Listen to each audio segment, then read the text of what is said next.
beef cheeks, they are the ultimate slow cooked dish. And I'm going to show you my recipe for red wine beef cheeks. I'm going to serve it with a herby sauce. So I've given myself a bit of a head start. I've just sealed off the beef cheeks. Now they look quite large at this stage, but after cooking low and slow, they will shrink significantly.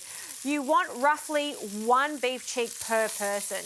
So after you get some really good colour on it, just like I have here, we can add our vegetables. And you do want to get colour on the meat because that is going to give us a beautiful flavour for our sauce. So I've left my vegetables quite chunky because they're just going to be strained later on. We just want them for the flavour as it cooks. 1 onion, just going to cut into chunks. So this also speeds up the process as opposed to chopping all the vegetables into mirepoix, which is small little pieces of carrot, onion and celery. Give that a bit of a toss. 2 cloves of garlic. Just give them a bruise.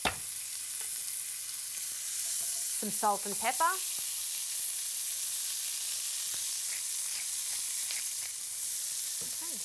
And I want this sauce to be glossy and slightly thick, so I will add a small amount of flour, about a tablespoon.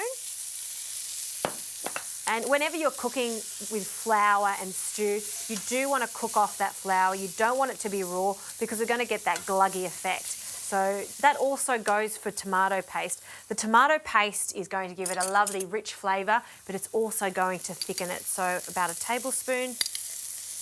And another stir to cook that off. Okay, let's pop our beef cheeks back into the pot, in and around the veggies. And it's time to deglaze. Now I'm using a combination of sherry. You could also use port and red wine. Okay, so that big sizzle and bubble is good because we want to cook off the alcohol, and also the red wine can go in now. And we need to cover this completely with some stock. So you'll need roughly 500 mils to up to a litre. Okay, that is plenty. A bouquet garni goes in. And before I place the lid on, I want to add a cartouche. This is going to give it double protection so it stays super moist throughout the cooking process. The best way to make that is with a piece of baking paper. Make a triangle. And keep folding it over, measure it out, so start from the centre and trim it to the pot size, and that way it'll fit nice and snug into our pot. Turn it up. Perfect. Lid goes on, and now I like to cook my beef cheeks in the oven for about 3 hours. Halfway through, just check them, give them a bit of a turn, and then once they're almost falling apart, you know that they're ready.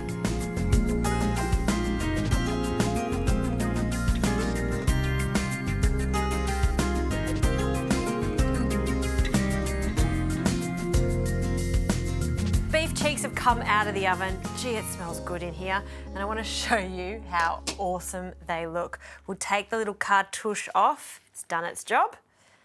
And you can see how much they do shrink, and the sauce is glorious and thick, just perfect. And see how they've got a slight jiggle wobble to them? You know that they are cooked because I can just pull that meat apart. But I want to take this one step further. I want to serve this with a really nice, refreshing salsa. So into a jug, I'm going to add a big handful of fresh mint leaves, some parsley leaves, you can throw the stalks in too, just half a clove of garlic because it can be quite strong, and a generous amount of extra virgin olive oil. This is a really nice addition, not only for a pop of colour, but that freshness, and the parsley and the mint do go nicely with our gorgeous red wine sauce and the sherry that we included. Pinch of salt, and we'll blend this until it's smooth.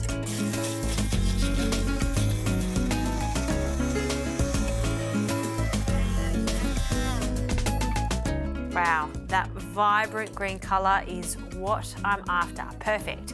Now, beef cheeks go hand in hand with beautiful potato puree. So I've made some here, and we're going to add a big dollop of this to one side of the plate. I'll grab this beef cheek and pop it next to our puree and the sauce. I love this consistency. If you want to make it thicker, take the beef cheeks out and just reduce the sauce on the stove top for another 15 minutes or until you've got that super glossy thick sauce. A gorgeous dollop of this green sauce over the top. Look at the colour contrast. When I'm having a wintry dish like this, I have to have a full-bodied bread with it. This is perfect with a Barossa Shiraz. Let's pour that in.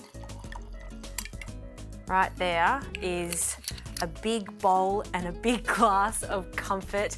This is my type of cooking. I love it. I think you're gonna love it too.